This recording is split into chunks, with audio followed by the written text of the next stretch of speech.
Hello friends, welcome to our channel Jai G defence warriors. तो आज हम स्टार्ट करते हैं कुछ करंट अफेयर्स अगस्त 2022 का। तो आज का मोटिवेशन है success is the product of daily habits not once in a lifetime transformation. तो इसी के साथ हम स्टार्ट करते हैं। आज का पहला क्वेश्चन जो है 5G telecom service to be rolled out from. पहला क्वेश्चन है 5G टेलीकॉम सर्विस जो है वो कब तक रोल्ड आउट हो जाएगा। तो this availed from October 5G telecom service will be made available in India from October 2022 onwards and the industry would decide on precising structure, Union Communication Minister Ashwini Vishwas said.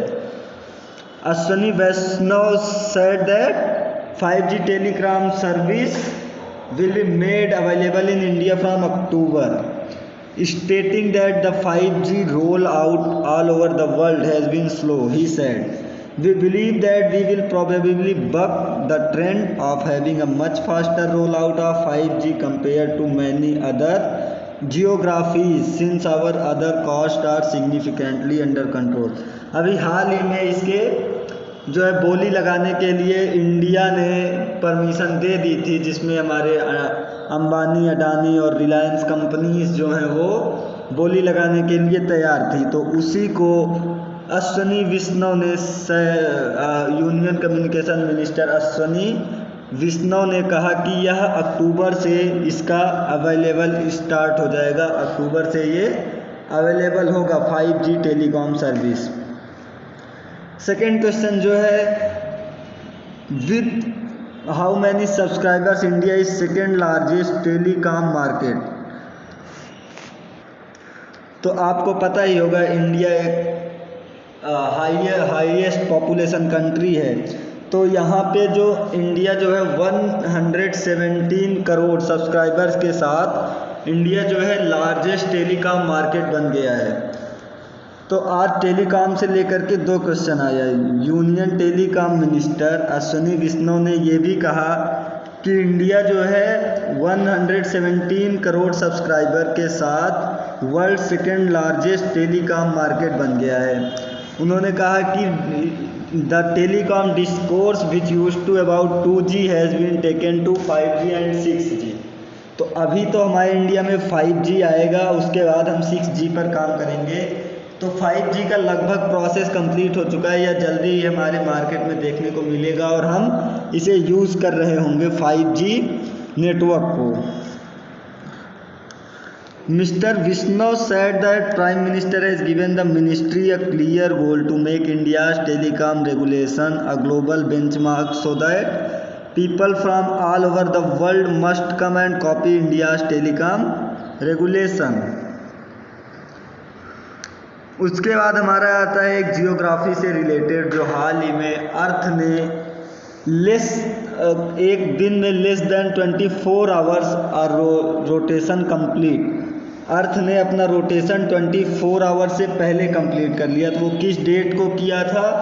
हाल ही में बीते 29 जुलाई को report आई कि अर्थ ने less than 24 our में अपना एक rotation complete किया है। वैसे अर्थ 24.6 आवर्स में जो है अपना एक रोटेशन कंप्लीट करता है।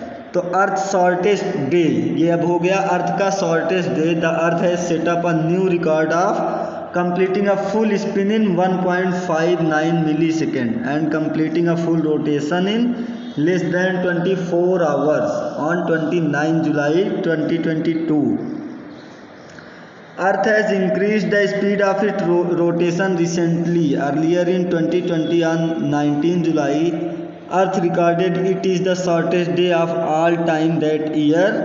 Earth completed its rotation in 1.47 millisecond, लेकिन अब क्या आ गया है 1.59 मिलीसेकेंड में वो एक स्पिन कंप्लीट कर लेता है।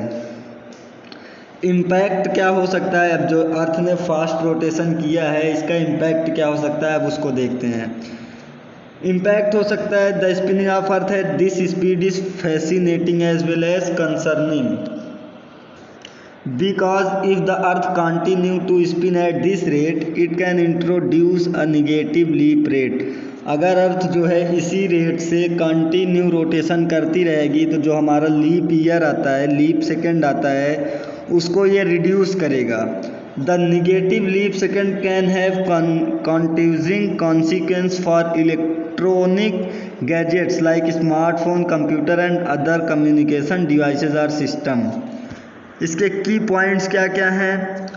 अर्थ records the shortest day on the year on 29 July. Earth complete a full spin in 1.59 milli second. The last record was noted on 19 July 2020 in which earth complete is rotation in 1.4 milli second.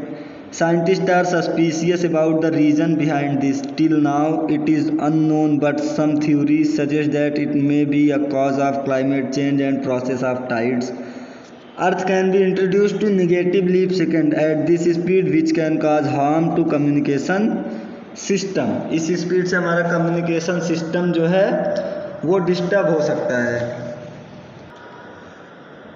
इसलिए हमें ध्यान रखना होगा कि अगर इसी speed से earth rotate करता रहा कंटिन्यूअस तो हमारा कम्युनिकेशन सिस्टम हार्म हो सकता है। हमारा टाइड्स जो आते हैं वो उनमें हमारे चेंज आ सकता है, हमारा क्लाइमेट चेंज हो सकता है। इसलिए इन सब बातों को ध्यान में रखते हुए साइंटिस्ट अभी ढूंढने में लगे हुए हैं कि इसका रीज़न क्या है हाई फास्टेस्ट रोटेशन रेट का। फिर हम चलते हैं नेक्स्ट क्वेश्चन की तरफ। Which country fully reopens borders marking end of covid controls. तो न्यूजीलैंड जो है उसने फिर फुली रीओपन कर दिया है बॉर्डर को फॉर मार्किंग एंड ऑफ कोविड-19 कंट्रोल। तो इसके बारे में थोड़ा सा डिटेल पढ़ते हैं। New Zealand has fully reopen to international visitors, lifting the last remnants of one of the toughest border regimes introduced during the COVID-19 pandemic. The country began reopening its border in February with the lifting of restriction on New Zealand citizens, followed in May by the return of tourists from more than 50 countries, including the US, Canada and UK. तो New Zealand ने open कर दिया है कि वो उनके यहाँ visitors, tourist वो जा सकते हैं आफ्टर द कोविड-19 पैंडमिक के बाद। फिर हम नेक्स्ट क्वेश्चन देखते हैं। फिफ्थ क्वेश्चन जो है which country PM advice office workers to ditch ties to stay cool and save energy amid heat wave. तो ये जो स्टेटमेंट है PM एडवाइस ऑफिस से आया है कि cool and save energy amid heat wave से जो वर्कर्स डिच कर रहे हैं उसमें कौन सी कंट्री है? वो है स्पेन। तो stop bearing ties to save energy. Spain के प्राइम मिनिस्टर ने कहा कि स्टॉप बियरिंग टाइज को पहनना बंद होगा टू सेव एनर्जी। किस लिए? सेव एनर्जी के लिए। अब इसका एक्सप्लेनेशन क्या है चलिए देखते हैं। He explain that bearing an open collar will help them stay cool by using less air conditioning. उन्होंने कहा कि अगर आप टाई नहीं पहनेंगे तो आपका कॉलर ओपन होगा और आप कूल रह सकते हैं bye using less air conditioning. आप AC का कम यूज़ करेंगे जिससे एनर्जी सेव होगी। The move is also in line with Madrid's urgent measure to improve efficiency and energy saving, as the mercury hit 36 degree in Madrid and 39 degree in Seville. The government reportedly plans to keep people cooler while keeping energy cost lower for the country. तो अभी वहाँ के जो Spain के prime minister कौन है? Pedro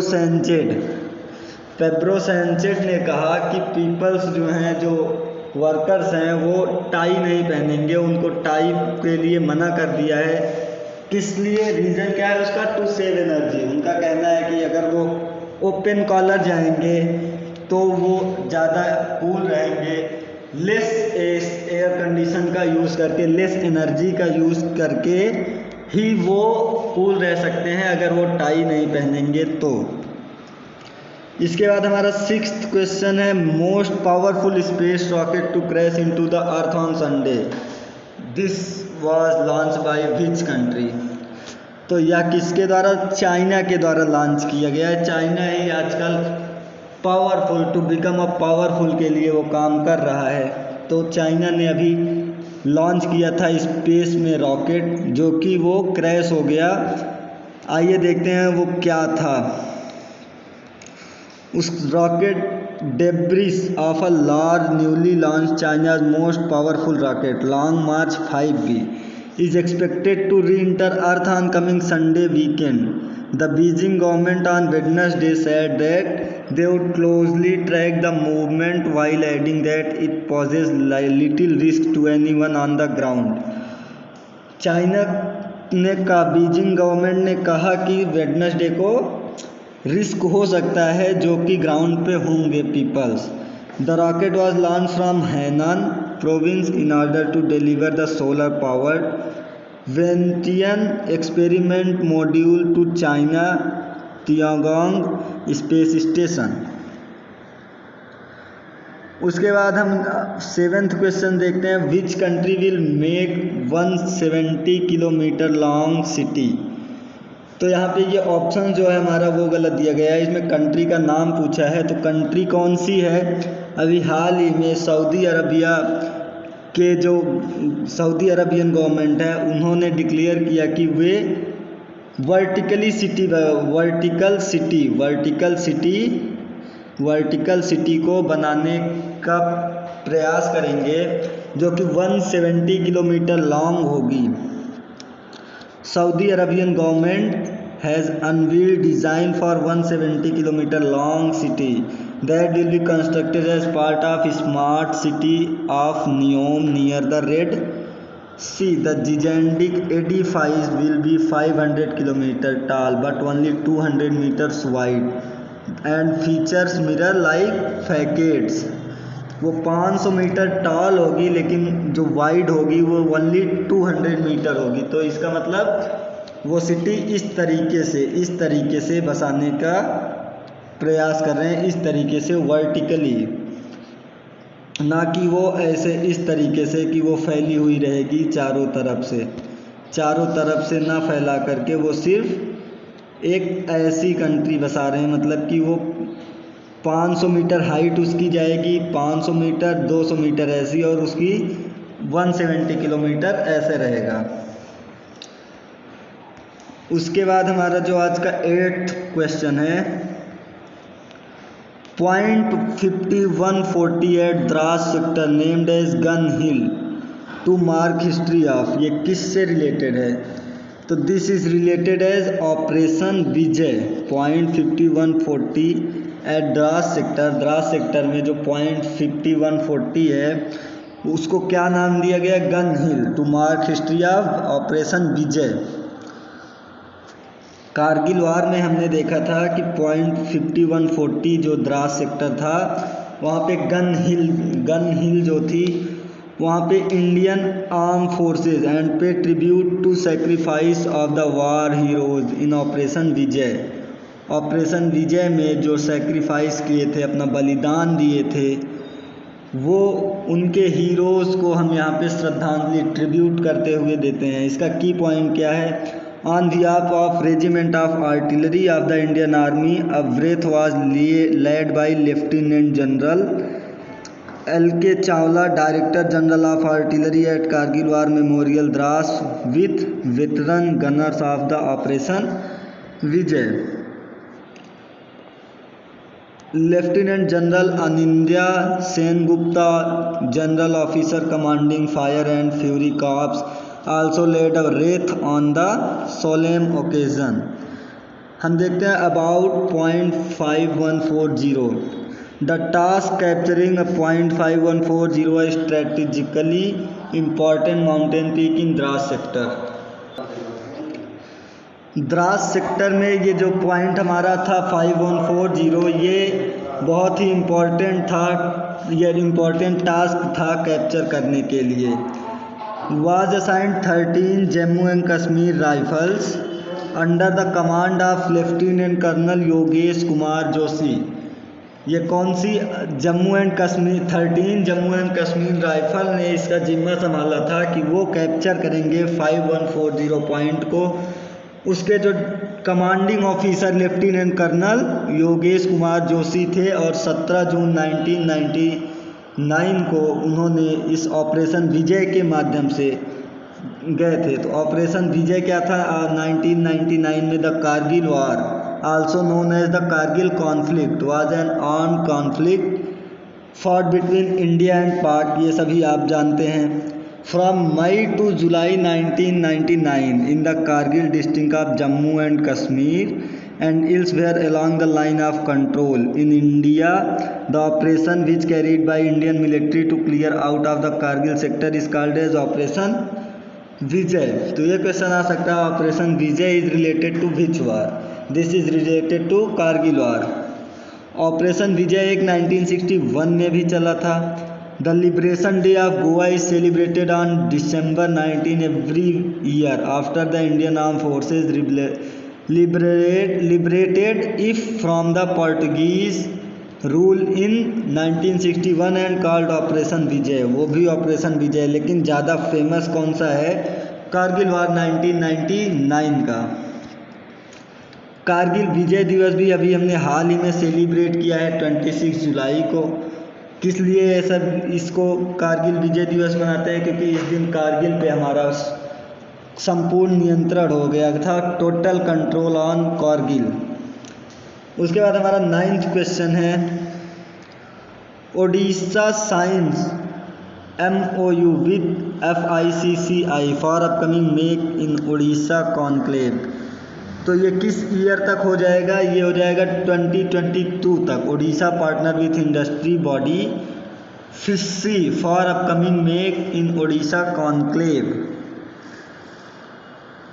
तो इसके बारे में हम थोड़ा सा पढ़ते हैं। FCCI will work as a national industry partner in the conclave. Industry promotion, इसका मेन रीज़न क्या है? Industry promotion and investment corporation of Odisha limited sign a memorandum of understanding with the federation of Indian chambers of commerce and industry for Make in Odisha Conclave 2022 which will be held from November 30 to December 4। उसके बाद हमारा 10th question है, TASL deliver indigenous combat vehicle to boost border surveillance. ये कौन सा हमारा arm forces इसको adopt कर रहा है? This is for Indian army. TASL delivers indigenous combat vehicle for Indian army. TASL क्या है? Tata advance system limited. Tata group aerospace and defence arm has successfully delivered the indigenously developed combat vehicle quick reaction fighting vehicle medium to Indian army to boost border surveillance. About QRFB हम थोड़ा सा देख लेते हैं। TASL क्या है? Becomes India's first private sector company to produce a deliver wheeled armoured combat ready vehicles for Indian arm forces.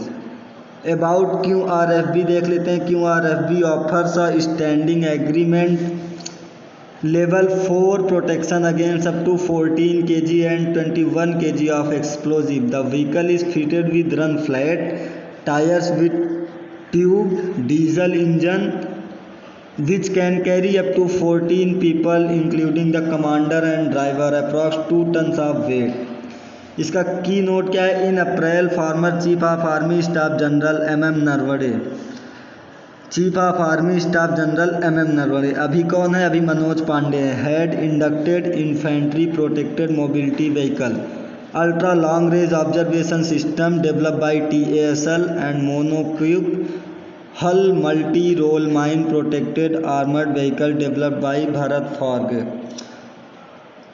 तो अभी जो हमारे चीफ ऑफ आर्मी स्टाफ हैं, chief of army staff general हैं मनोज पांडे, वो नहीं, जो हमारे प्रीवियस थे MM नरवणे ने इसको साइन किया था TASL से। तो यहाँ पे हमारे 10 क्वेश्चन आज एंड होते हैं।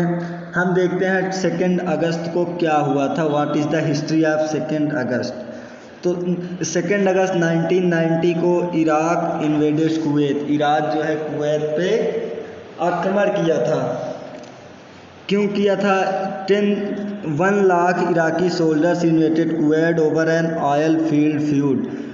When Iraqi troops crossed into Kuwait and the Iraqi leader Saddam Hussein threatened to turn Kuwait city into a graveyard if any other country dares to challenge the takeover by force। 2 अगस्त 1934 को क्या हुआ था? Germany Hitler, Adolf Hitler the Chancellor of Germany became the country's her president and chancellor today after German President Paul von Hindenburg died।